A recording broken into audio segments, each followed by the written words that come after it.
साहब, हिस्ट्री में जब से ये ईवान बना है तीसरी मर्तबा आप इस ईवान में आए, आज पहली मर्तबा बोला है और आज आपने पाकिस्तान की आज़ाद अदलिया की ये शेर पढ़ के आपने तौहीन की है। हम इसकी मजम्मत करते हैं। मियां साहब बताओ, वकीलों वाला काला कोट काली काटी टाई पहन के क्या सुप्रीम कोर्ट में आप नहीं गए थे? सुप्रीम कोर्ट के सामने खड़े होके मेमोगेट गेट तू नहीं बनवा रहा था? मियां साहब बताओ, वो मेमोगेट कमीशन किसने बनवाया था? मियां साहब गए थे।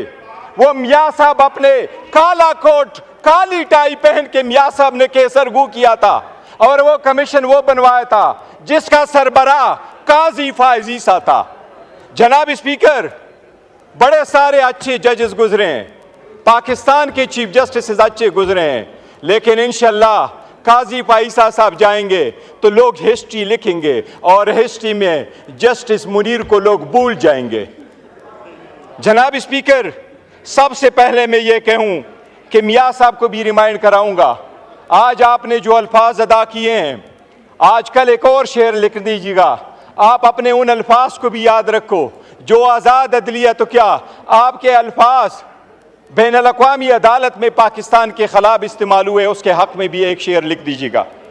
जनाब स्पीकर, मैं आपको ये कह रहा हूँ, ये अल्फाज ये नहीं है, ये मैं आईन पे आता हूँ। सबसे पहले हमने इस आईन पे मौलाना साहब समेत हुकूमत के साथ किसी एक लफ्ज़ पे भी इत्तेफाक नहीं किया। मैं अभी आपको बताता हूँ जनाब स्पीकर, सबसे पहली बात यह है, आईनी तरीक़ाकार है। आईन में जब अमेंडमेंट हो रही है जनाब स्पीकर, अगर आप कानून साजी करें तो ये आर्टिकल 70 है। आर्टिकल 70 कानून साजी के लिए है, आर्टिकल 80 आपके मनी बिल की कानून साजी के लिए है और आईन के लिए आपका 239 आर्टिकल है, आपका रूल्स 156 है।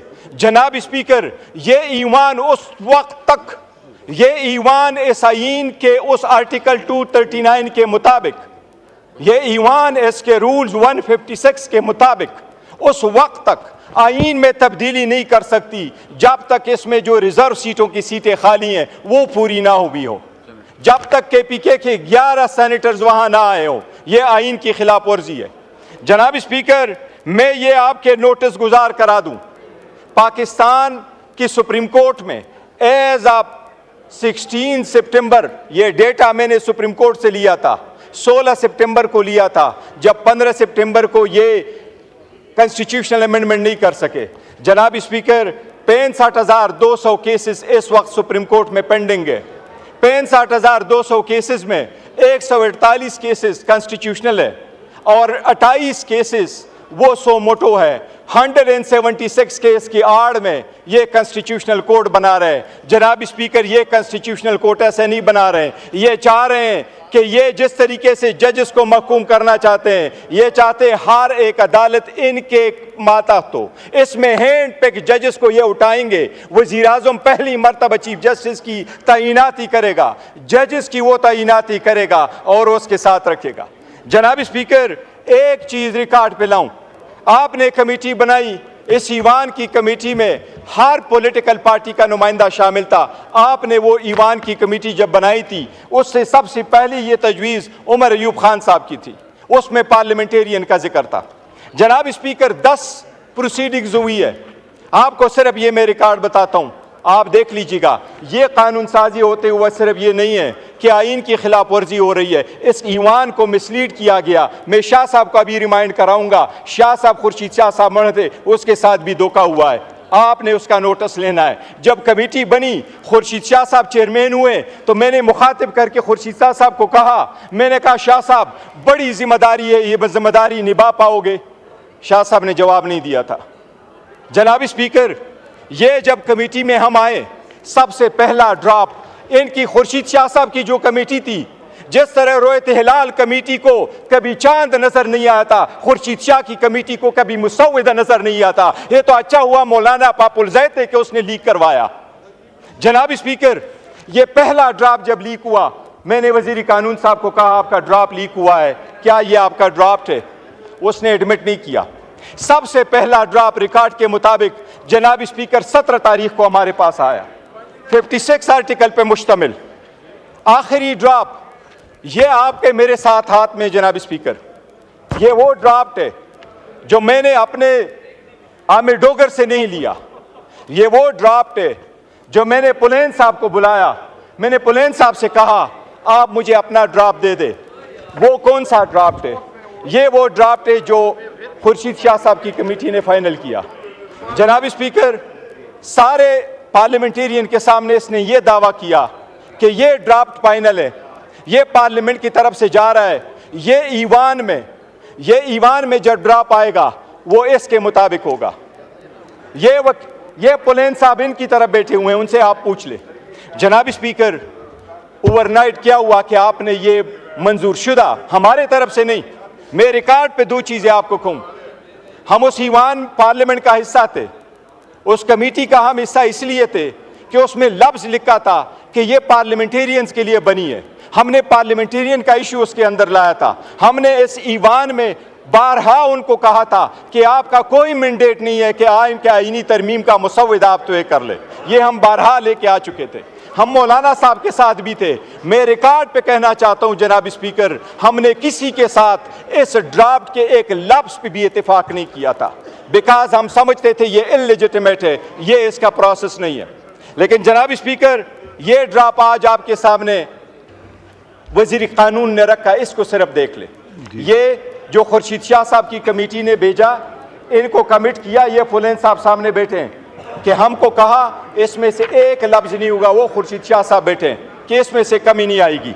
अब मैं आपको ये बता रहा हूं जनाब स्पीकर, ये क्या कर रही है हुकूमत एक चॉकलेट के कोडेड करके अवाम को जहर दे रही है, अदलिया को तकसीम कर रही है, अदलिया को महकूम बना रही है। मैं अभी आपको बताता हूं, ये ड्राफ्ट मंजूर शुदा था।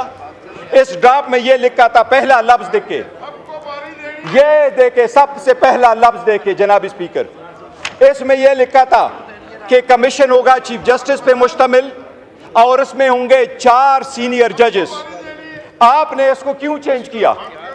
यह हुकूमती ड्राफ्ट में क्यों चेंज आया? दूसरी बात, यह कमेटी आपने बनाई जिसमें से जजेस की अपॉइंटमेंट होना था, इनके अल्फाज में आपने तय्युर क्यों डाला, 230 क्यों डाला? आपने दूसरे लफ्ज इसमें लिखा जनाब स्पीकर, ये आपके सामने गोशगुजार कराता हूं, ये कमेटी के सीनियर जजेस को किसने चेंज किया? ये चौथा आपके सामने लेके आ जाता हूं जनाब स्पीकर, कमेटी ने कोई भी इस बात पे इत्तेफाक नहीं किया था, कमेटी में कोई भी आर्टिकल 202A नहीं था, कमेटी ने कोई अप्रूवल नहीं दी थी, कमेटी ने कभी नहीं कंसिडर किया था कि हाई कोर्ट के लेवल पे भी कॉन्स्टिट्यूशनल बेंचेस होंगे। जनाब स्पीकर, ये आपने की कॉन्स्टिट्यूशन कमेटी थी, ये खुर्शीद शाह साहब ने नोट भेजा था, ये ईवान के साथ भी फ्रॉड हुआ है, जो ऐसा ड्राफ्ट आया है जो ईवान ने नहीं भेजा। जनाब स्पीकर, मैं 3 चीजों का अर्ज करता हूँ जी। ये आदलिया पे अटैक है, बस काइंडली वाइंड अप कीजिए। जनाब स्पीकर, मैं कंप्लीट करता हूँ जनाब स्पीकर, मैं आर्टिकल 175 का जनाब स्पीकर आपको अर्ज कर रहा हूँ। एक चीज जनाब स्पीकर, लीडर को बुलाएं जी।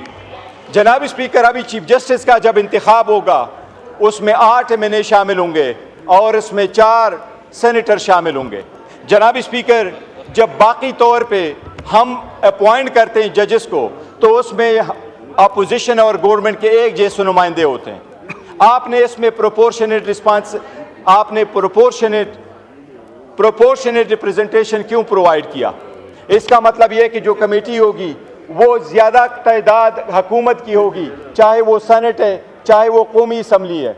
इनका मतलब यह कि ये खुद बनाएंगे, ये कॉन्स्टिट्यूशनल कोर्ट के बेंचेस ये खुद बनाएंगे, जजेस की अपॉइंटमेंट ये खुद करेंगे, चीफ जस्टिस का अपॉइंटमेंट भी ये वजीर आजम खुद करेगा। जनाब स्पीकर, ये अदलिया की आज़ादी के खिलाफ सबसे बड़ा कदगन है। इसी तरह आर्टिकल 199 में जो कॉन्स्टिट्यूशनल केस प्रोवाइड किया है, वाइंड अप कीजिए जनाब स्पीकर। एक मिनट में कंक्लूड कर। जनाब स्पीकर, इसी तरह आर्टिकल 191 में जो आप कॉन्स्टिट्यूशनल बेंच प्रोवाइड कर रहे हैं, जनाब स्पीकर, कोई भी अदलिया में ये कभी नहीं हुआ कि सुप्रीम कोर्ट तो केस के फैसले करे लेकिन उसके लिए बेंचेस कोई और बनाए। सुप्रीम कोर्ट अदालत अदलिया कब होगी अगर उसके लिए बेंचेस कोई और बना रहा है? हाई कोर्ट में ये बर्डन कैसे होगा अगर उसके लिए बेंचेस आप ही बना ले? और जजेस आज़ाद कैसे होंगे अगर उसमें से गैर जजेस की तादाद आप ज्यादा करके कर ले? 18वीं तरमीम इसलिए नहीं ख़त्म हुई थी इसलिए ख़त्म नहीं हुई थी कि अदलिया ने यह कहा था कि ईवान कानून साजी नहीं कर सकती। अदलिया ने इसलिए ख़त्म किया था कि जजेस की तादाद कम कर दी थी। वो तो 9 मेंबर बेंच पे मुश्तमिल था, जिसमें 5 जजेस थे, अभी 4 जजेस थे और 3 नॉन जजेस थे। अभी तो आपने उसमें 5 जजेस और 8 नॉन जजेस कर लिया। जनाब स्पीकर, हम समझते हैं ये सब के सब आज़ाद अदलिया के ख़िलाफ़ इनका एक पहले ये सुप्रीम कोर्ट पे अटैक करते रहे, आज पूरे अदालती निज़ाम पे इन्होंने अटैक किया है। हम समझते हैं ये कानून की खिलाफ वर्जी। जनाब स्पीकर।